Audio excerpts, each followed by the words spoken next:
নসিব করে এই জন্য আপনারা দোয়া করেন। এই ভাই আপনি তো তাদের কবরে একটু পাড়া দিবেন না জুতা দিয়া, অনুরোধ করতে আপনারা না ভাই, আপনি ওই পাশে যান ভাই, এদের অন্তত একটু সম্মান করেন। তারা দেশের জন্য জীবনটা দিচ্ছে, আপনারা যদি সম্মান না করেন কে সম্মান করবো?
দর্শক, আমরা দেখেছি যে মাননীয় স্বরাষ্ট্র উপদেষ্টা জাহাঙ্গীর আলম চৌধুরী তিনি জুলাই গণঅভ্যুত্থানের শহীদদের কবর জিয়ারত করেছেন। এমনকি এখানে যারা সড়ক পাকা এবং কবর পাকার দায়িত্ব যারা পালন করছিলেন তারা দুর্বল ইট এমনকি ভাঙাচোরা ইট ব্যবহার করছেন বলে কিন্তু এখানে যারা দায়িত্বে রয়েছেন তাদের প্রতি চড়াও হয়েছেন স্বরাষ্ট্র উপদেষ্টা। আমরা কিন্তু সেই দৃশ্যই দেখেছি।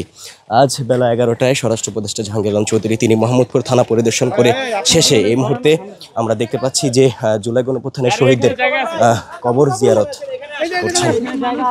কবর জিয়ারত শেষে তিনি এই মুহূর্তে সাংবাদিকদের সঙ্গে কথা বলবেন।